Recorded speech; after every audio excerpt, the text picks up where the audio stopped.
So very very good evenings. थोड़ा थोड़ा आपको लगता होगा कि सर बीच में बिल्कुल से गायब हो जाते हैं, बट आप इसकी चिंता ना करें। अब सर कंटिन्यू रहेंगे और आपकी क्लासेस रेगुलर मोड पे हुआ करेगी। इसलिए आप फटाफट चैनल को सब्सक्राइब कर चुके हो तो अपने मित्रों को भी सब्सक्राइब करने के लिए इम्प्रेस करो कि वो सब्सक्राइब करें। और ये जनवरी से जून तक का हमारा सेशन चल रहा है। ये हमारा क्लास 3 है जिसमें झारखंड के महत्वपूर्ण करंट अफेयर्स को देखोगे। और ये जो करंट अफेयर्स है डेफिनेटली आपके एग्जामिनेशन में आने की पॉसिबिलिटीज़ है, क्योंकि मैं जो करंट अफेयर्स करा रहा हूँ ना वो पूरी डिस्क्रिप्शन के साथ करा रहा हूँ। आपको पता होगा कि आपकी जेएसएससी की डेट आ चुकी है। मैं एक वीडियो में उस डेट को पूरी तरह से डिक्लेयर कर दूंगा, आज ही कर दूंगा। ओके, तो फटाफट सभी कोई लाइव आ जाओ। 8:30 की हमारी ये सेशन है। इस 8:30 सेशन में आप सभी मेरे से इंटरेक्ट कर सकते हो। डिस्क्रिप्शन बॉक्स में जाकर आप कुछ न कुछ करो और हमारे ऑफिसर पॉइंट को जरूर से जरूर सब्सक्राइब करो dear. Easy to crack session में आपका वंस अगेन वेलकम है। आइए मैं इंट्रोड्यूस करूं। कुछ लोग मुझे जानते हैं, कुछ लोग नहीं जानते हैं। तो अजीत मेहता सर, और बीपीएससी, जेपीएससी, जेएसएससी और ईपीएफओ जैसे एग्जामिनेशन के लिए मैं बहुत ही रामबाण आपके लिए साबित होता हूं। अब मैं आपको बता दूं कि ये जो हमारा सेशन चल रहा है, इस सेशन में मैं करंट अफेयर्स को डील कर रहा हूं। रिसेंट में झारखंड के कई मुद्दों को लेकर आपके सामने आऊँगा। वो आपकी झारखंड की ट्राइबल्स हो, झारखंड की इकोनॉमीज़ हो, ये सारी बातें मैं आपको लेके आऊँगा डिफरेंट क्लासेस में। आज से फुल मोड में आपके साथ में आ गया हूँ। आइए मैं थोड़ी समरी देख लूँ कि आज की क्लासेस की समरी क्या होगी। तो झारखंड के बेतला नेशनल पार्क से लुप्त हो गए हैं वाइल्ड डॉग। वाइल्ड डॉग प्रजाति है डियर, जो कि जिस समय ये बेतला नेशनल पार्क बनी थी 1986 के आसपास, या आप कह सकते हो जब टाइगर की काउंटिंग हुई थी, और पहली टाइगर काउंटिंग इसी बेतला पार्क में हुई थी, उस दौरान से ही वो पाए जाते थे। बट 1986 के बाद से ये विलुप्त प्राणियों में देखे गए थे। बट आजकल इनके कुछ है ना विलुप्त हो गए वाइल्ड डॉग। अब जो है वाइल्ड डॉग भी विलुप्त हो गए हैं पूरी तरह से। तो ये एक चिंता की बात है, क्योंकि इकोसिस्टम हमारा डिस्टर्ब हो रहा है। आइए इस पर हम विशेष चर्चा करेंगे आगे। झारखंड में पीडीएस सशक्तिकरण पखवाड़ा शुरू हो गया। आप जैसे देखते हो कि जो पीडीएस की दुकानें होती हैं इसमें कितने ज़्यादा अप डाउन्स देखने को मिलते हो। इसको लेकर गवर्नमेंट ने एक वीकेंड एक्सेलेरेशन प्रोग्राम बनाया है, ताकि इसको पखवाड़ा कह सकते हैं। इस दौरान सभी को सही तरीके से अनाज मिल जाएगा, इसकी बात इसमें किया गया है। आइए नेक्स्ट है झारखंड कृषि एवं पशुधन विपणन विधेयक 2022 को मिली राज्यपाल की मंजूरी। ये बड़ा ही इंपॉर्टेंट सेक्शन है डियर कि राज्यपाल ने इस विधेयक को मंजूरी दे दी है। इससे क्या क्या परिणाम हो सकते हैं, इससे क्या क्या बेनिफिट हो सकते हैं, लेटर ऑन आगे मुझे देखना है। सेकंड है केंद्रीय गृह मंत्री और सहकारिता मंत्री, आप कह सकते हो कॉर्पोरेट मिनिस्टर हैं ये, अमित शाह ने झारखंड के देवघर में इफ्को नैनो यूरिया प्लांट, ये लिक्विड वाला यूरिया प्लांट होगा डियर, जिससे आप देख सकते हो कि इसका शिलान्यास किया है। इससे फर्टिलिटी बनी रहती है। मैं डिस्कशन करूंगा आगे। फटाफट हेडिंग को आप लिखते चलोगे। नेक्स्ट आपका है लोहरदगा में दिखे 2 दुर्लभ प्रवासी पक्षी। ये जो पक्षी हैं जो कि यहाँ पे नहीं कभी देखे गए थे, काफ़ी दिनों से नहीं देखे गए थे, वो दिखे हैं लोहरदगा के अंदर। और सिमडेगा में मिले आदि मानव के साक्ष्य। सिमडेगा में आप देख सकते हो, सिमडेगा जो जंगल का इलाका है, झारखंड के कल्चर का इलाका है, झारखंड वासियों का मोर प्रोमिनेंट इलाका है, उस जगह पे आदि मानव के कुछ साक्ष्य मिले, अवशेष मिले। आदि मानव नहीं मिले, एविडेंसेस मिले हैं। ऐसा प्रतीत होता है कि इस एरिया में आदि मानव आया करते थे। ओके, और नेक्स्ट है influencer book of world record और राष्ट्रीय प्रतिष्ठा अवार्ड से सम्मानित किया गया है गुमला के युवाओं को।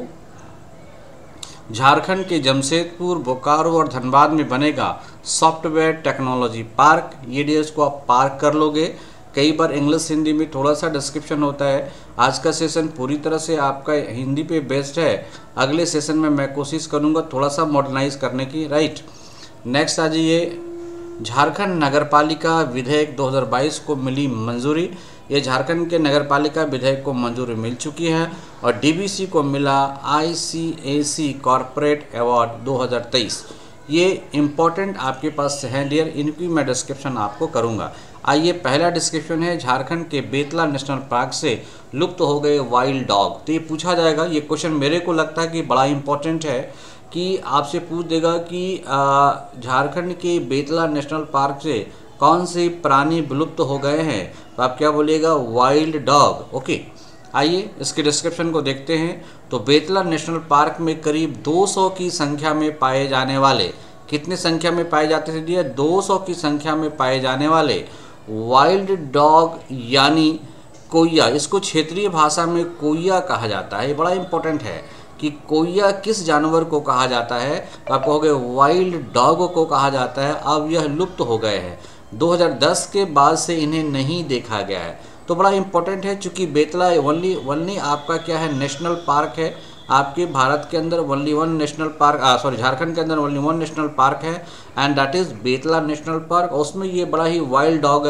जो था बड़ा प्रचलित था, ये इकोसिस्टम को बनाए रखता था और इसे विलुप्त होने की पुष्टि कर दी गई है डियर।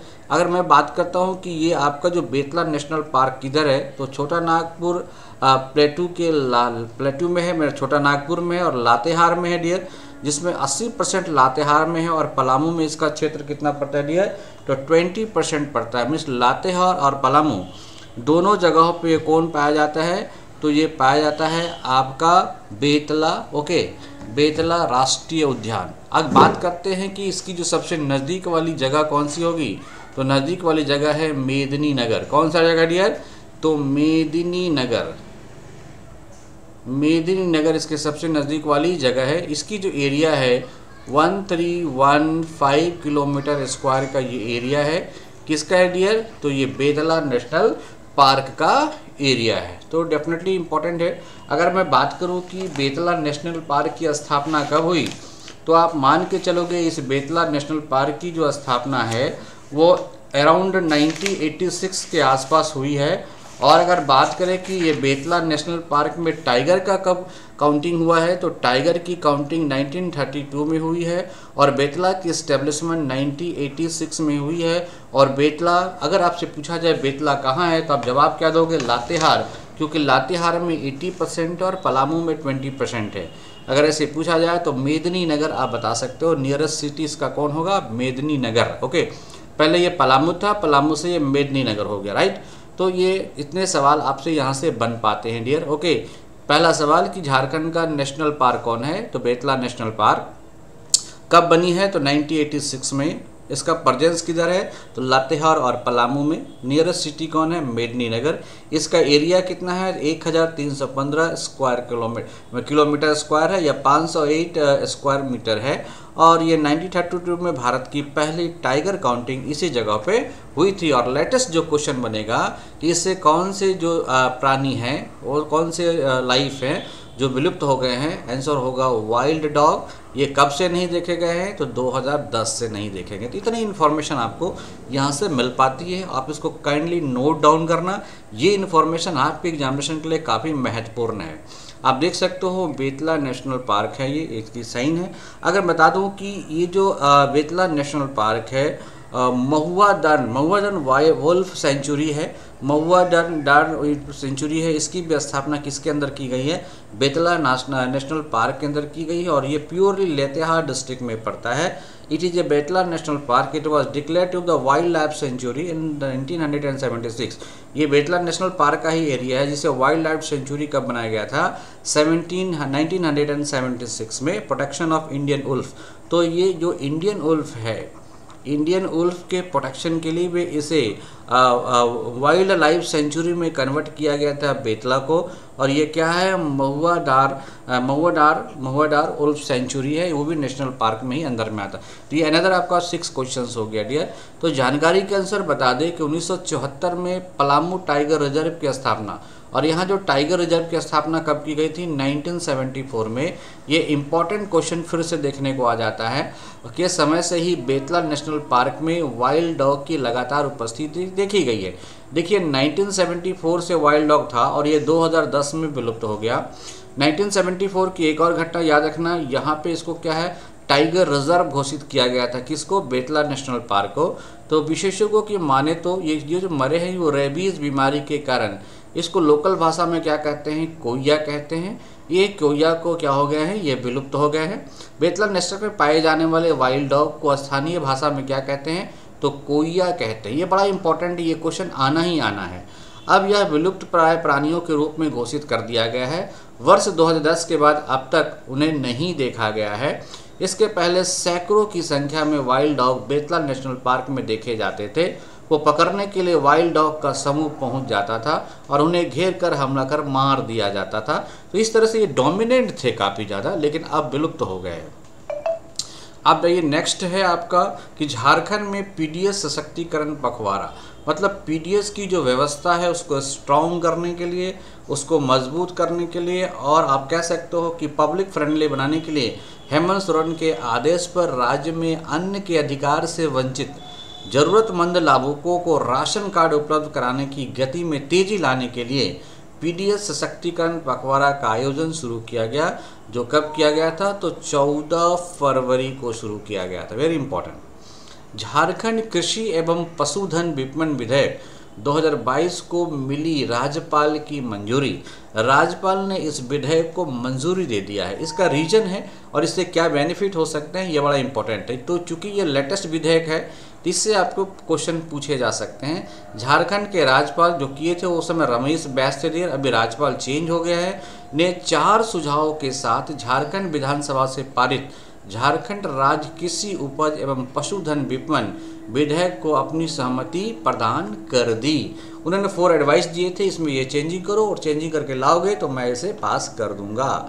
और 24 मार्च 2022 को झारखंड विधानसभा से यह विधेयक पारित कराकर पहली बार राज्यपाल के पास भेजा गया था, लेकिन राज्यपाल ने इसमें हिंदी और इंग्लिश में कुछ कॉन्ट्रडिक्शन को देखते हुए इसे रिजेक्ट किया और अस्वीकृति कर दी और 17 मई 2022 को इसे वापस लौटा दिया। फिर दूसरी बार ये 24 दिसंबर 2022 को विधानसभा द्वारा पारित करके विधेयक को स्वीकृति के लिए राज्यपाल के पास भेजा जाता है। इसके बाद राज्यपाल ने फरवरी 2023 को विधेयक को अपनी मंजूरी दे देती हैं। ये बड़ा इंपॉर्टेंट है। झारखंड राज्य कृषि उपज एवं पशुधन विधेयक, इसका नाम है 2022, लेकिन इसको मंजूरी मिली है 2023 में। ये बड़ा इंपॉर्टेंट है। पर राज्यपाल की स्वीकृति के बाद अब राज्य में मुख्य रूप से खरीदारों से 2% कृषि बाजार टैक्स लिया जाएगा, परंतु नष्ट होने वाले कृषि उपज पर 1% टैक्स लगेगा। मतलब जो खरीद रहा उसको भी टैक्स देना होगा। इसके अलावा विधेयक में कृषि विपणन में निजी भागीदारी, मतलब private public private partnership PPP model पर कृषि बाजार को व्यवस्थित करने की व्यवस्था इस विधेयक में थी और राज्यपाल ने इसको मंजूरी दे दिया।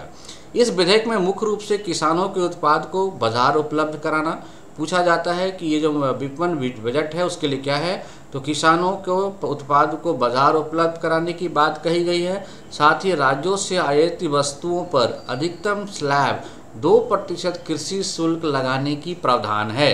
तो ये देखिएगा, राज्यों से आयातित मतलब जो राज्य से आयात होंगे उस पर आपको स्लैब पर 2% का टैक्स लगेगा। ये क्वेश्चन आपसे पूछ देगा। ओके, कच्चे माल में 1% और सीलबंद पैक माल यानी जल्द खराब होने वाले पर 1% टैक्स देने का प्रावधान है। विधेयक में कृषि बाजार समिति में राज्य सरकार द्वारा मनोनीत और निर्वाचित जनप्रतिनिधि को अध्यक्ष बनाया जाना चाहिए। मतलब जो जैसे मान लो मुखिया है, पंचायत समिति है, या आप कह सकते हो वार्ड परिषद है, वार्ड पार्षद है, इन सबों को ही इसका अध्यक्ष बनाना चाहिए। और एक देश एक बाजार, ये कॉन्सेप्ट आगे सामने आना चाहिए। एक देश एक बाजार के तहत राज्य के कृषकों को आधुनिक विपणन व्यवस्था के तहत इलेक्ट्रॉनिक ट्रेडिंग पोर्टल से जोड़ना, कृषि बाजार टैक्स से प्राप्त राजस्व से ग्रामीण हाट बाजारों के आधुनिकीकरण के साथ नए बाजार की व्यवस्था करना या स्थापना करना, ताकि किसानों को प्रत्येक 10 किलोमीटर पर बाजार को उपलब्ध कराया जा सके। इस विधेयक के अलावा राज्यपाल रमेश बैस ने झारखंड से पारित एक अनदर विधेयक जो है पारित झारखंड आकस्मिक निधि इमरजेंसी फंड जिसको कहते हैं संशोधन विधेयक 2022 को भी अपनी स्वीकृति प्रदान कर दी है। और इस विधेयक द्वारा अब राज्य की आकस्मिक निधि से ये इम्पोर्टेंट है बड़ा कि राशि जो है 500 करोड़ रुपए से बढ़ाकर कितनी निकाली जा सकती है डियर, तो 1200 करोड़ रुपये निकाली जा सकती है। मतलब झारखंड की जो फंड है, जो आपका झारखंड का रिजर्व फंड है, उसमें जो इमरजेंसी फंड है पहले 500 करोड़ से ज़्यादा नहीं निकाल सकते थे एक बार में, अब इसको निकाल सकते हैं 1200 करोड़ रुपया। ये बड़ा इंपॉर्टेंट फैक्टर है। तो ये यहाँ से एक सुंदर क्वेश्चन बनता है डियर, और साथ ही ये विधेयक बनता है, और प्लस इस पर सरचार्ज टैक्स जो 1% लगाने की बात है खरीदारों को, वो इम्पॉर्टेंट है डियर। तो इसको जरूर माइंड में रखेंगे। ओके, मैं समझता हूँ कि आप सारे इसका आनंद उठा रहे होंगे। हमारे इस सेशन का इजी टू क्रैक सेशन में पूरी तरह से डिस्क्रिप्शन के साथ आपके पास ये करंट अफेयर्स मौजूद है, और ये पूरी तरह से हिंदी में है। कई लोगों की शिकायत थी कि सर आप हिंदी में लेके आओ, तो मैं हिंदी में लेके आ गया हूँ। राइट, मैं अगले सेशन में हिंदी इंग्लिश दोनों ऐड करूँगा। हर एक मंथ का 2 सेशन होगा। तो जनवरी वाला 1 क्लास 2 क्लास हो गया, ये फरवरी वाला चल रहा है। आप हमारे ऑफिसर पॉइंट को सब्सक्राइब करें, मित्रों को कहें कि वो भी सब्सक्राइब करें डियर। फाइन, चलिए अब नेक्स्ट आता है, ये बड़ा इंपॉर्टेंट है आपके लिए कि केंद्रीय गृह एवं सहकारिता मंत्री अमित शाह ने झारखंड के देवघर में इफ्को, जो कि नैनो यूरिया प्लांट है, के 5वें संयंत्र का भूमि पूजन और शिलान्यास किया। मतलब देश में इस तरह के यूरिया, जिसको कहते हैं लिक्विड यूरिया बनाने वाला, ये 5वां फैक्ट्री होगा। Indian farmer and fertiliser, IFFCO की फुल फॉर्म देखिए dear, Indian farmers fertiliser corporative limited, also known as IFFCO, is a multi state cooperative society है। ये इफ्को इज क्यों जो है wholly owned cooperative society of India के द्वारा इसे चलाया जाता है। The society is engage in the business of manufacturing and marketing of fertiliser. ये जो उर्वरक होता है उसके मार्केटिंग और उसके मैन्युफैक्चरिंग पर फोकस करता है। इफ्को की जो हेडक्वार्टर है वो न्यू दिल्ली के अंदर है। तो इतनी इन्फॉर्मेशन हो गया कि इफ्को की फुल फॉर्म क्या है। तो आप देख सकते हो, इंडियन फार्मर, आई से इंडियन, एफ से फार्मर, एफ से फर्टिलाइजर, कोऑपरेटिव एंड ऑर्गेनाइजेशन कह सकते हो या कोऑपरेटिव लिमिटेड कह सकते हो। इसकी हेडक्वार्टर किधर है, तो दिल्ली के अंदर है। और ये आप देख सकते हो देवघर में, आप देखो देवघर में डियर आपको एम्स मिल गया, इंटरनेशनल एयरपोर्ट मिल गया, और इफ्को का जो कि बड़ा ही इम्पोर्टेंट है देवघर के लिए। तो आप देख सकते हो देवघर का विकास कितनी तेज़ी से आपको देखने को मिल रहा है। केंद्रीय मंत्री अमित शाह ने कहा कि नैनो यूरिया की देवघर की इकाई बनने से यहाँ प्रतिवर्ष लगभग 6 करोड़ तरल यूरिया की बोतलों का निर्माण होगा। देखो लिक्विड यूरिया जो होता है ना, इससे मिट्टी की फर्टिलिटी बरकरार रहती है और प्रोडक्शन काफ़ी तेज़ होता है, जिससे इसके आयात पर हमारी निर्भरता कम होगी। मतलब हम जो बाहर से मंगा रहे हैं लिक्विड यूरिया, इस पर हमें कम फोकस करने की ज़रूरत पड़ेगी और इस पर जो डिपेंडेंसी है वो कम हो जाएगी। ये केंद्रीय मंत्री ने कहा कि ये 500 ग्राम की एक छोटी सी बोतल यूरिया के एक पूरे बैग का विकल्प बनेगी।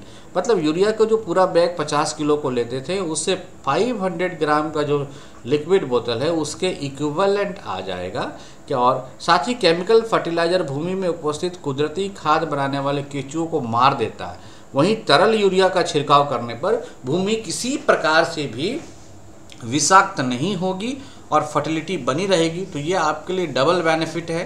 तो ये बड़ा इम्पोर्टेंट है ना। तो ये देवघर में खुल रहा है, दैट इज़ इम्पोर्टेंट। उन्होंने साथ ही कहा कि किसानों की सहकारिता से बने इफ्को ने विश्व में सर्वप्रथम नैनो यूरिया बनाया और अब DAP की ओर कदम बढ़ा रहा है। जो डी अमोनियम फास्फेट जो फर्टिलाइज़र है या DAP फर्टिलाइज़र है, उसको भी लिक्विड के रूप में अगर हम ऊपर से छिड़काव कर देते हैं तो मिट्टी के अंदर इसको जाने की ज़रूरत नहीं पड़ेगी और यह फर्टिलिटी बनाए रखेगी।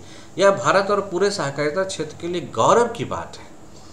मेरे मित्रगण जो भी सुन रहे होंगे, बड़ा इंपॉर्टेंट सेशन चल रहा है आपका, इजी टू क्रैक सेशन है। लाइक सब्सक्राइब करना ना भूलें। मैं कुछ करूं तो आप भी करें। इसके तहत उत्पादन के क्षेत्र में कई सहकारिता इकाइयों के लिए इनकम टैक्स की दर 26% से घटाकर 15% कर दी गई।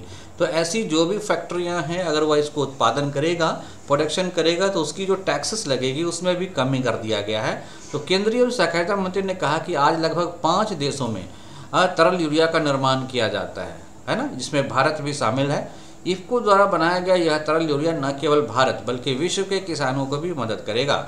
उन्होंने कहा कि देवघर में 30 एकड़ में बन रहा तरल यूरिया का यह छोटा सा कारखाना आयातित 6 करोड़ यूरिया खाद के बैग के विकल्प का निर्माण करेगा, जिससे कि भारत में इस क्षेत्र में आत्मनिर्भरता बनेगी। देखो डियर, जैसे जब से गवर्नमेंट आई है आत्मनिर्भर भारत की ओर कदम उठा रहे हैं और हम लोग जो भी प्रोडक्शन चीज़ें बाहर से मंगाते थे उस पर मैन्युफैक्चरिंग करने की तैयारी हम लोग कर रहे हैं ताकि मेक इन इंडिया आगे बढ़े। और तरल नैनो यूरिया का यह कारखाना केवल झारखंड के लिए नहीं बल्कि बिहार, उड़ीसा और बंगाल के किसानों में भी उत्पादन की उपयोगिता को बनाए रखेगा। तो कितना इंपॉर्टेंट स्लाइड है आपके लिए, आप देख सकते हैं। 30 एकड़ में बन रहा है, स्लैब टैक्स में 26 से 15% है। ओके, प्रति वर्ष जो है 500 ग्राम का जो बात होता है वह एक यूरिया की पैकेट के बराबर कैपेसिटी देता है, और यह लिक्विड है। यह दिल्ली में इसका हेडक्वार्टर है। Indian farmer fertiliser cooperative limited इसका नाम है। इस तरह से ये देवघर में खुल रहा है। तो ये बड़ा इंपॉर्टेंट आपके लिए हो गया स्लाइड। चलिए आगे बढ़ते हैं।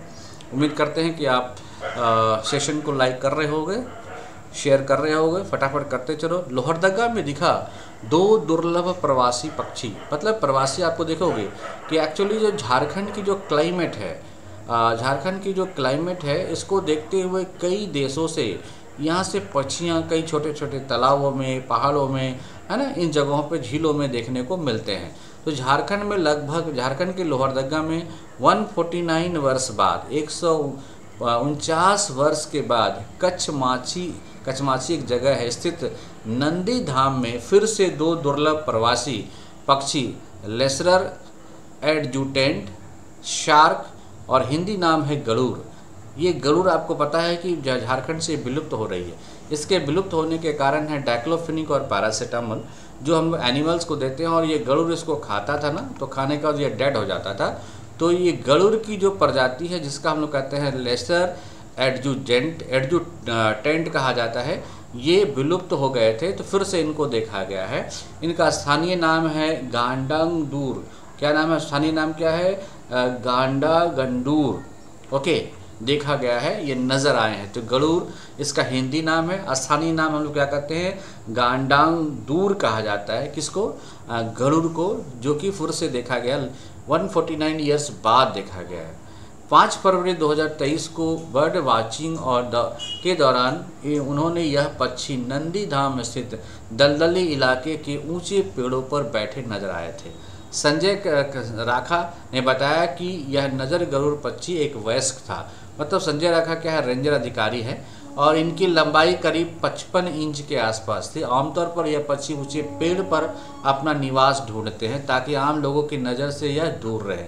इन गरुड़ में नर और मादा को फर्क करना बड़ा मुश्किल होता है। दोनों का रंग सामान्यतः समान होता है, जबकि नर का शरीर मादा से भारी आंका जाता है। ओके, वयस्क गरुड़ का चेहरा लाल, सिर पर रंग भरा और सफ़ेद होता है। पतली गर्दन का रंग पीला, पंख का रंग ग्रे होता है, सिलेटी रंग होता है, और शरीर का रंग सफ़ेद होता है।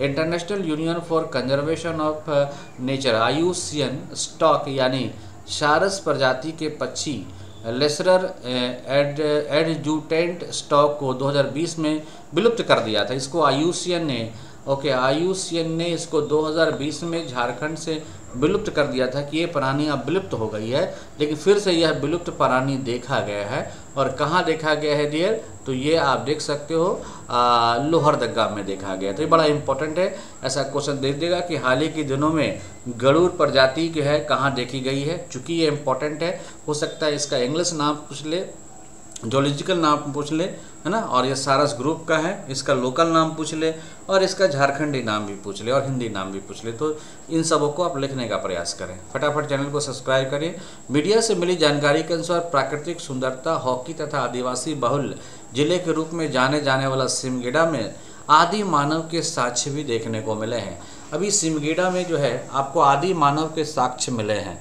डॉक्टर अंशुमाला तिर्की व बालेश्वर कुमार बेसरा ने जिले के कई स्थलों पर भ्रमण कर आदि मानव द्वारा बनाए गए शैल चित्र ढूंढ निकालने हैं। ये शैल चित्र बीरू, बंगरू, घोसरा, छरिया, पूरन पानी, कोलेबिरा के भंवर पहाड़ तथा जलडेगा के परवा जैसे स्थानों में देखने को मिले। तो ये तो समझिए कि super duper most important question है कि झारखंड के किस जिले में है ना आपको मिला है क्या? आदि मानव के साक्ष्य मिले हैं। तो आप कहिएगा सिमडेगा, और अगर जगह पूछेगा तो बीरू, बंगरू, घुसरा, छरिया, पूरन पानी और कोलेबिरा के भंवर पहाड़ों में देखने को ये मिला। ये बड़ा इंपॉर्टेंट क्वेश्चन है, तो इसको ध्यान कीजिएगा।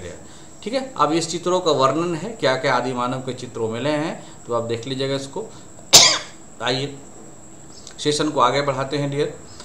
Influencer book of world record एक बुक है जिसका नाम है influencer book of world record. इसमें क्या है, जो आप नेशनल लेवल पे कोई अच्छा इन्वेंशन करते हो, कोई अच्छा आविष्कार करते हो, तो यह राष्ट्रीय प्रतिष्ठित अवार्ड है जो गुमला के युवाओं को दिया गया है। मतलब गुमला के युवाओं ने कुछ ऐसा इन्वेंशन किया है जिसके वजह से इनको यह अवार्ड दिया गया है। तो झारखंड के गुमला जिले के युवाओं द्वारा बनाए गए ऐप, इन्होंने एक ऐप बनाया है जिसका नाम है द जोहार झारखंड और मुस्कुराए आप गुमला में को इन्फ्लुएंसर ऑफ वर्ल्ड रिकॉर्ड और उत्तर प्रदेश में राष्ट्रीय प्रतिष्ठित अवार्ड मिला। ये आपसे क्वेश्चन जरूर पूछेगा डियर, क्योंकि ये युवाओं से रिलेटेड है। तो द जोहार झारखंड और मुस्कुराए आप गुमला में इसकी बात देखने को मिली है, मतलब गुमला के युवाओं के द्वारा ये काम किया गया, राइट। सूचना एवं जनसंपर्क विभाग गुमला के सभागार में आयोजित समारोह में मुख्य अतिथि लोक अभियोजन A.K. पांडे, DPRDO संजय कुमार और जिला के प्रेस एसोसिएशन गुमला के महासचिवों द्वारा दुर्जन पासवान द्वारा युवाओं को प्रमाण पत्र देकर सम्मानित किया गया। साथ ही शून्य से शिखर तक नाम से गुमला का पहला फेसबुक डिजिटल क्विज कराया गया। आपसे पूछा जाएगा पहला फेसबुक डिजिटल क्विज कहाँ कराया गया, शिखर से सुमन, तो बोलिएगा बोलिए गुमला। वहीं लाइव इंस्टाग्राम पेज द्वारा द जोहार झारखंड मुस्कुराए आप गुमला में कार्यक्रम संपन्न हुआ। इसमें सफल होने वाले प्रतियोगियों को पुरस्कृत भी किया गया था। विजेता मोहम्मद दिलसाद, उमा सिंह, श्रेया पांडे, रज्जू कुमारी, रवि कुमार रंजन, ऋषभ धीरज और शशिकांत को पुरस्कार दिया गया था। इन युवाओं ने द जोहार झारखंड ऐप मुस्कुराए आप गुमला में व गुमला लाइव इंस्टाग्राम पेज बनाए हैं, जिसके लिए इसे इंस्पिरेशन अवार्ड दिया गया है। झारखंड के जमशेदपुर, बोकारो और धनबाद में बनेगा सॉफ्टवेयर टेक्नोलॉजी पार्क। ये इतना इम्पोर्टेंट क्वेश्चंस है कि लगता है मुझे कि इस बार JSSC में छप गया होगा। कैसे छप गया होगा कि सॉफ्टवेयर टेक्नोलॉजी पार्क बनेगा, किधर बनेगा, ऑलरेडी रांची में है डियर। तो ये जमशेदपुर एक, बोकारो दूसरा और धनबाद तीसरा। केंद्रीय इलेक्ट्रॉनिक और सूचना प्रौद्योगिकी मंत्रालय ने झारखंड के जमशेदपुर, बोकारो, धनबाद में सॉफ्टवेयर पार्क के गठन के प्रस्ताव को मंजूरी दे दी है। केंद्र सरकार ने देश के छोटे शहरों में डिजिटल संभावनाओं का विस्तार करना चाहती है, जिससे युवाओं को डिजिटल अर्थव्यवस्था में भागीदार बनाया जा सके। इसके लिए छोटे शहरों में सॉफ्टवेयर टेक्नोलॉजी पार्क की स्थापना की जा रही है। इलेक्ट्रॉनिक्स एंड इंफॉर्मेशन टेक्नोलॉजी मंत्रालय के अधीन एक स्वायत्त संस्था software technology park of India का गठन किया गया है। राज्यों से मिले प्रस्ताव के अनुसार देश में अब तक 63 सॉफ्टवेयर पार्क का गठन हो चुका है। अभी तक पूरे भारत में 63 सॉफ्टवेयर पार्क का गठन हो चुका है। इसके अतिरिक्त मंत्रालय ने 22 सॉफ्टवेयर पार्क के गठन को मंजूरी दे दी है। इस 22 में से जमशेदपुर, धनबाद और बोकारो में ये 3 पार्क आपको झारखंड में मिला है। तो इम्पॉर्टेंट है, पूछ दिया गया क्वेश्चन ये आपसे पूछा जा सकता है कि भारत में कितने सॉफ्टवेयर पार्क है, तो 63। ओके, अगर बात करते हैं तो झारखंड के रांची और देवघर में ये ऑलरेडी पार्क हैं। इससे पहले पार्क का गठन हो चुका है। अब बोकारो, धनबाद और जमशेदपुर, तो टोटल झारखंड में ही कितने हो जाएंगे डियर, तो 5 हो जाएंगे। ओके, इसके अलावा मंत्रालय ने इलेक्ट्रॉनिक के क्षेत्र में निवेश को आकर्षित करने के लिए इलेक्ट्रॉनिक्स मैन्युफैक्चरिंग क्लस्टर योजना की भी शुरुआत करी है। इस योजना के तहत विश्व स्तरीय इंफ्रास्ट्रक्चर के साथ समान सुविधाओं के विकास के लिए सहायता देगा। इस योजना के तहत 19 ग्रीनफील्ड इलेक्ट्रॉनिक्स और मैन्युफैक्चरिंग क्लस्टर, 3 समान सुविधा के केंद्र के प्रस्ताव को मंजूरी मिल चुकी है। इसके तहत झारखंड के आदित्यपुर, याद रखिएगा डियर, झारखंड के आदित्यपुर में क्लस्टर के गठन को मंजूरी मिल गई है। ओके, देखो जमशेदपुर, बोकारो, धनबाद में सॉफ्टवेयर पार्क और ये जो क्लस्टर मैन्युफैक्चरिंग है वो आदित्यपुर में मिल गया है। ओके, चलिए ये वेरी वेरी इंपॉर्टेंट क्वेश्चन है डियर। अगर बात करते हैं इस क्लस्टर पर कितने खर्च हो गए, 9,07,188 करोड़ रुपए का अनुमान लगाया गया है। तो ये बड़ा ही इंपॉर्टेंट क्वेश्चन है आपके लिए, राइट। तो सभी को नोट डाउन करते रहेंगे डियर। मैं उम्मीद करता हूँ कि आप के नोट्स जरूर कर रहे होंगे। ये हमारा तीसरा क्लास है। ग्रेजुअली ये क्लासेस अब तेज़ी से होते चलेंगे आपको। आइए, झारखंड सरकार ने एक नगरपालिका संशोधन विधेयक 2022 को स्वीकृति दे दी है। ओके, इस विधेयक को स्वीकृति मिलने से अब नगर निगम में मेयर, अध्यक्ष के चुनाव में जनसंख्या के आधार पर आरक्षित वर्ग के लिए आरक्षण तय किया जाएगा। मतलब अगर उस राज्य में उस पार्टिकुलर वर्ग की जनसंख्या अधिक है तो उसके लिए एक रिजर्व सीट होगा, और जनसंख्या नहीं है तो रिजर्व सीट नहीं होगा। अर्थात मेयर व अध्यक्ष का पद चुनाव रोस्टर के आधार पर नहीं होगा। रोस्टर पहले क्या होता था कि 2 साल इस बार आदिवासी चुना जाएगा, फिर 2 बार क्या है ओबीसी चुने जाएंगे, फिर 2 बार क्या है जनरल होंगे। तो ऐसा नहीं है। अगर इस इलाका में जनरल नहीं है तो फिर जनरल को मेयर बनाने की क्या ज़रूरत है। तो ये बड़ा इंपॉर्टेंट है। इस संशोधन विधेयक में SC ST OBC में रोटेशन शब्द को हटा दिया गया, अर्थात जो सीटें पहले SC के लिए आरक्षित थी वे सीटें अब ST या अनरिजर्व कैटेगरी के लिए आरक्षित किए जा सकते हैं। विवादित है कि इस बार के चुनाव में रांची नगर निगम के मेयर पद के लिए ST से हटाकर SC के लिए कर दिया गया था। इसका कई संगठनों ने हालांकि विरोध किया, इसके बावजूद राज्य सरकार ने इस संशोधन को पारित करा लिया। ओके, तो ये काफ़ी इंपॉर्टेंट है। ये आइए, DBC को मिला IAC corporate award. DBC Damodar valley corporation को IAC कॉरपोरेट अवार्ड से नवाजा 2000 से गया है। दामोदर वैली कॉरपोरेशन को सार्वजनिक क्षेत्र की इकाइयों के वर्ग में इंडस्ट्री एकेडेमिया कॉन्फ्रेंस ने IAC कॉरपोरेट अवार्ड प्रदान किया है। इसको नोट डाउन कर लिए। इसे देने वाला कौन है? इंडस्ट्रीज एकेडेमिया कॉन्फ्रेंस के द्वारा। खेल निदेशक सरोजनी लकड़ा, खेल का जो निर्देशक है वो क्या है? सरोजनी लकड़ा ने बताया कि रांची में अंतर्राष्ट्रीय स्तर के इंफ्रास्ट्रक्चर को देखते हुए अंतर्राष्ट्रीय फेडरेशन की ओर से इसकी मेजबानी करने का मौका दिया जा रहा। अक्टूबर या नवंबर में ये दोनों आयोजन रांची में होने की बात कही गई है। इस क्वेश्चन को आप डिलीट कर दे डियर, क्योंकि एथलेटिक्स और स्टेडियम से है, इसकी विशेष डिस्क्रिप्शन आपको देखने को नहीं मिलेगा। सो आपके सारे क्वेश्चंस हो गए डियर। उम्मीद करता हूं कि आप इसको ज़रूर से ज़रूर नोट डाउन कर लिए होंगे। आप हमारे चैनल को सब्सक्राइब कर लो और नोट डाउन कर लो 7004043326। ओके, आप मेल भी कर सकते हो। काइंडली आप मेरे साथ अटैच हो डियर। अपने डिस्क्रिप्शन में कमेंट जरूर करना, लाइक करना, व्यू करना। आप कुछ भी नहीं करते तो मुझे लगता है कि आप बिल्कुल मेरे साथ नहीं हो। ओके, चलिए, तो आप हमारे चैनल ऑफिसर पॉइंट को सब्सक्राइब कर सकते हैं। इकोनॉमिक्स क्लासेस भी हमारी शुरू हो रही है। Subscribe now. ओके, अगर आप ऑफिसर पॉइंट के साथ जाना चाहते हैं easy to crack BPSC, JPSC and JSSC, now you have to subscribe our officer point. Economics classes for all upcoming examination started very soon. Thank you. मैं उम्मीद करता हूं कि आपको सारे सेशन काफ़ी अच्छे लगे होंगे और आप हमारे चैनल को ज़रूर से ज़रूर सब्सक्राइब करेंगे। Thank you. We will meet soon another good classes।